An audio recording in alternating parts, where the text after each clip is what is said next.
Pak Pendeta Trofimus Heri Susilo. Shalom, selamat pagi jemaat GKMI Kenari yang dikasihi oleh Tuhan.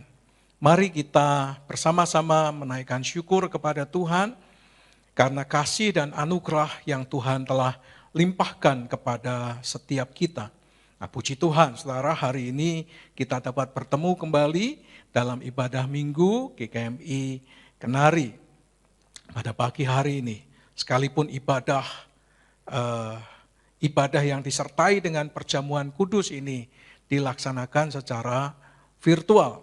Tetapi saya percaya sekalipun dilakukan secara virtual, secara online, tidak akan mengurangi semangat kita, tidak akan mengurangi kesungguhan hati dan cinta kita kepada Tuhan Yesus. Amin. Amin, puji Tuhan, saudara. Nah, saya juga berdoa, baik firman yang kita dengar pada pagi hari ini dan renungkan bersama-sama maupun perjamuan kudus yang akan kita lakukan juga bersama-sama. Mari kita lakukan dengan kesungguhan hati, kita lakukan dengan iman, dan kiranya kita hidup menikmati anugerah Tuhan dan diberkati oleh Tuhan. Amin. Amin, puji Tuhan. Saudara, diberikan kepada saya sebuah tema yang gampang untuk membicarakannya, gampang untuk menuliskannya, tetapi sulit untuk diterapkan dalam kehidupan kita sehari-hari. Sulit untuk dilakukan dalam kehidupan kita sehari-hari. Tema itu adalah integritas. Mari sebelum kita renungkan lebih jauh, kita berdoa bersama-sama. Kami mengucap syukur Tuhan pagi hari ini, kami dapat kembali datang ke rumah Tuhan melalui ibadah virtual pagi hari ini yang disertai dengan perjamuan kudus. Tuhan, Kau memberkatinya. Kiranya setiap firman yang kami dengar, setiap firman yang kami renungkan bersama, dan setiap perjamuan yang kami lakukan dengan iman dan kesungguhan hati, kami akan menikmati anugerah Tuhan. Terima kasih Tuhan, berbicaralah kepada kami dan berkati kami. Dan jangan izinkan satupun di antara kami tidak menerima rahmat yang Tuhan sediakan. Berbicaralah karena kami siap untuk mendengar. Di dalam nama Tuhan Yesus Kristus kami berdoa. Mari semua kita yang siap diberkati berkata, amin. Puji Tuhan. Saudara, hampir di semua bidang dalam kehidupan yang kita lalui ini, kita mencari orang-orang yang berintegritas. Dicari orang-orang yang memiliki integritas yang tinggi. Bukan hanya kita mencari, tetapi juga dicari. Saudara, orang yang berintegritas itu dicari oleh banyak orang. Coba kalau kita memperhatikan surat lamaran. Ini surat lamaran pekerjaan loh, saudara. Bukan surat lamaran yang lain. Seperti yang sebetulnya saya tunggu-tunggu dari sahabat baik saya, dari sahabat teman ngopi saya. Sampai hari ini loh saudara, saya belum terima tembusan dari surat lamaran yang entah kapan akan dikirimkannya. Entah kapan akan diberikannya kepada orang yang dipilih dan dicintainya. Saudara, kalau saudara melihat surat lamaran yang dikirimkan si pelamar, saudara akan menemukan hal yang menarik dalam surat lamaran itu. Si pelamar itu berani menuliskan tentang dirinya.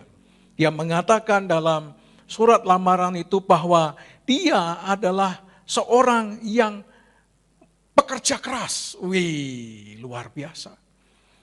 Dia adalah orang yang sangat disiplin atau memiliki kedisiplinan yang tinggi. Wow, ini luar biasa, saudara. Dituliskan bahwa dirinya adalah seorang yang jujur. Wih. Memang seringkali kita mendengar, jujur ya saya katakan, wah, apakah benar dia adalah orang jujur? Tapi kalau seseorang berani mengatakan bahwa dirinya adalah seorang yang jujur, ini luar biasa. Mengapa luar biasa? Karena seringkali pengakuan itu keluar dari orang lain. Bukan dari dirinya sendiri. Tapi kalau ada orang berani mengatakan dirinya adalah seorang yang jujur, ini luar biasa. Dalam surat lamaran itu juga kita bisa menemukan bahwa dirinya adalah seorang yang adaptif. Seorang yang bisa bekerja sama dengan karyawan yang lain, dengan teman sekerjanya. Wow, memang itu yang diharapkan oleh perusahaan-perusahaan. Karyawan-karyawannya bisa berkoordinasi, bisa saling bekerja. Dan dia mengatakan, aku ini adaptif, bisa bekerja sama dengan teman sekerjanya. Wow, ini luar biasa.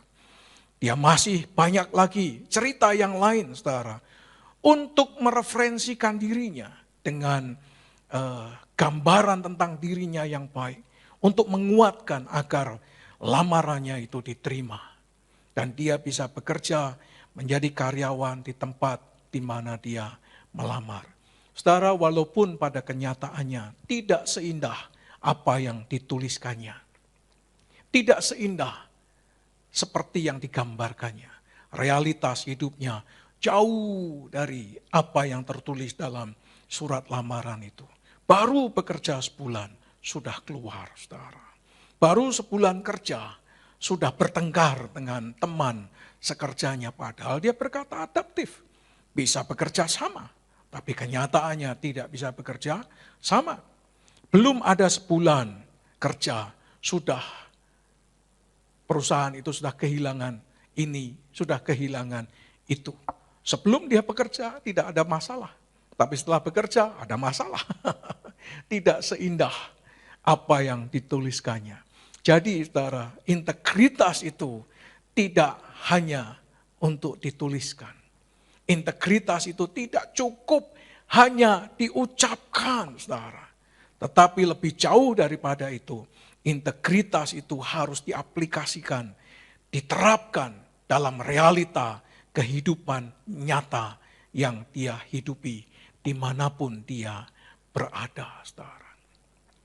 Baik di dunia kerja, dituntut integritas. Di dunia, di marketplace juga dituntut integritas.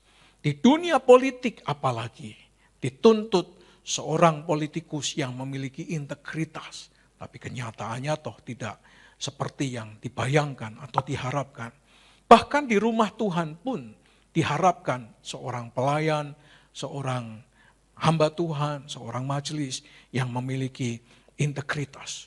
Dan seharusnya juga sebagai orang-orang percaya, yang disebut sebagai orang-orang Kristen, hal-hal seperti ini sebetulnya tidak perlu lagi dituliskan, tidak perlu lagi diucapkan. Kenapa? Karena memang itu sudah menjadi habitus, menjadi sebuah kebiasaan yang bisa dilihat, bisa ditunjukkan dalam perilaku dan kehidupan sehari-hari tanpa bersandiwara. Karena sudah menjadi kebiasaan hidup sehari-harinya. Itu sama seperti yang dikatakan Petrus. Sehingga kalau orang-orang percaya itu berintegritas, maka tidak perlu lagi diucapkan atau dituliskan. 1 Petrus 3 ayat yang ke-16 mengatakan demikian. 1 Petrus 3 ayat yang ke-16, dan dengan hati nurani yang murni, supaya mereka yang memfitnah kamu, karena hidupmu yang saleh dalam Kristus menjadi malu karena fitnahan mereka itu. Yang menjadi malu bukan orang yang berintegritas, tetapi mereka yang mencoba memfitnah orang yang berintegritas. Mereka menjadi malu.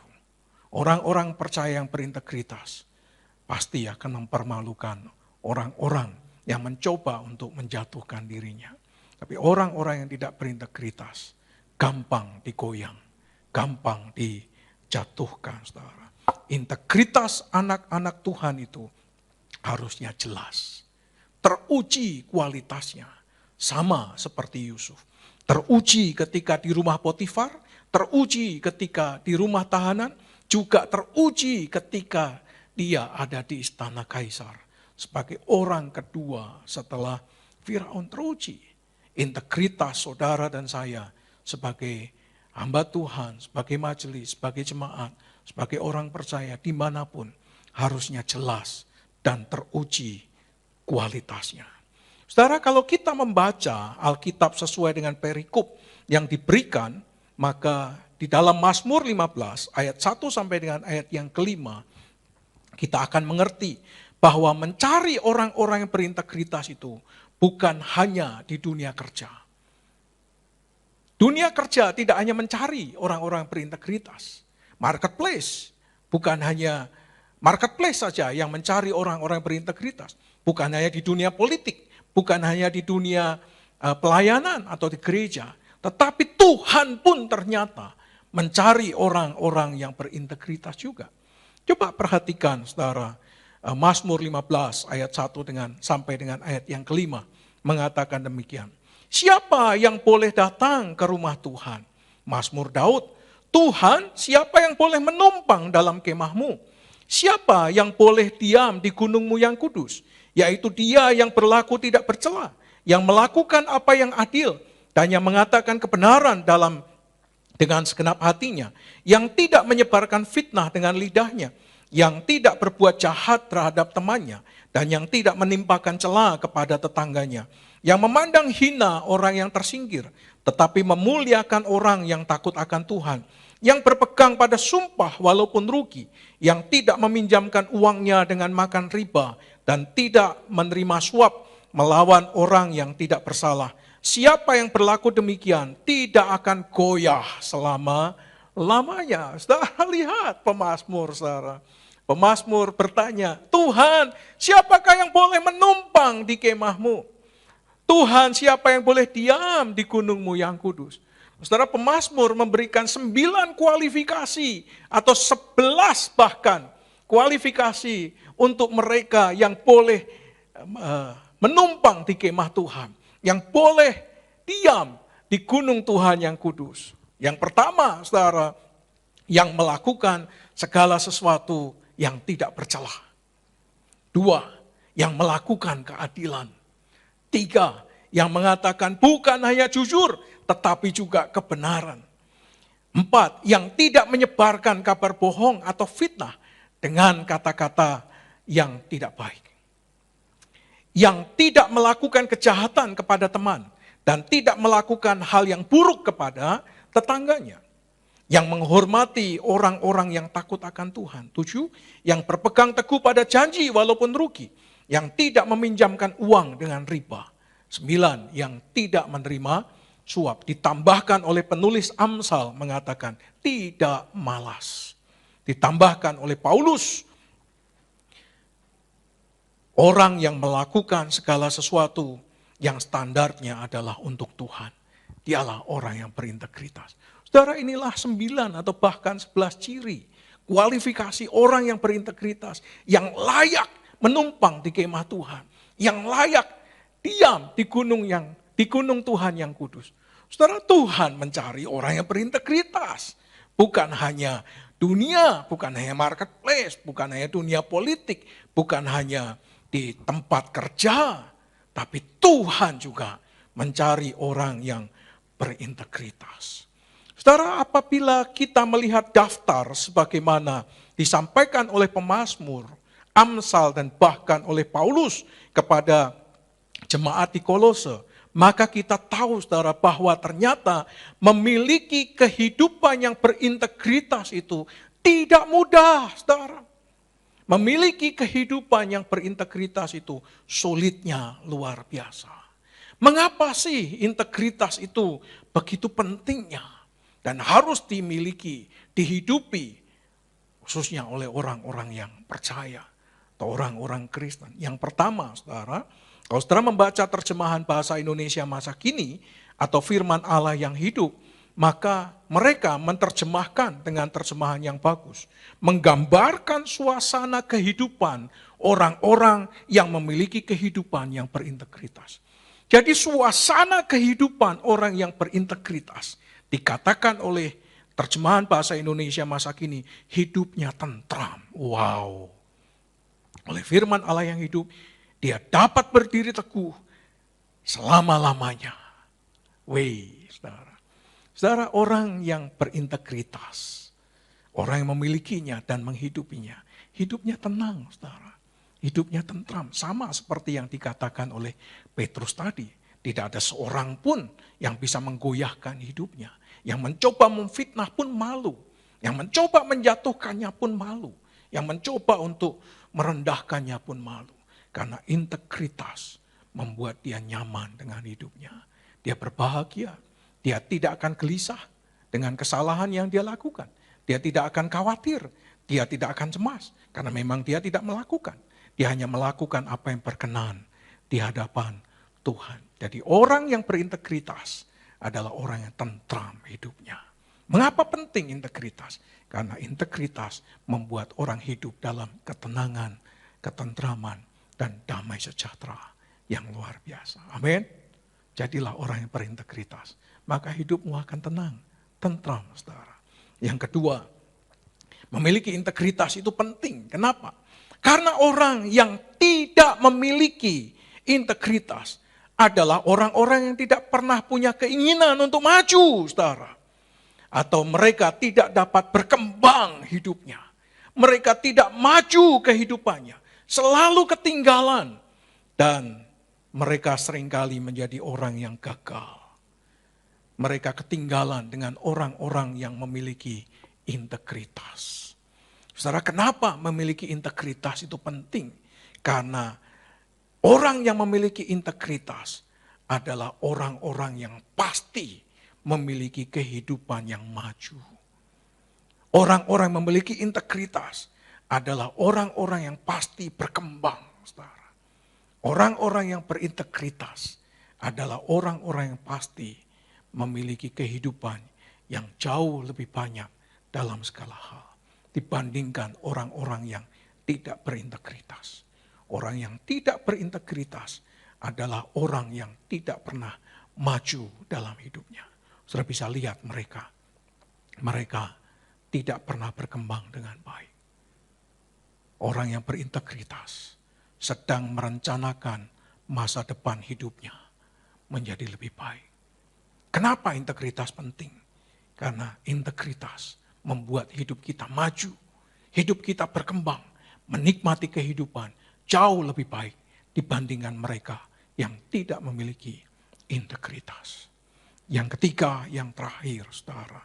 Mengapa memiliki integritas merupakan satu hal yang penting? Karena orang yang berintegritas tidak melakukan apa yang dipercayakan kepadanya demi upah semata-mata.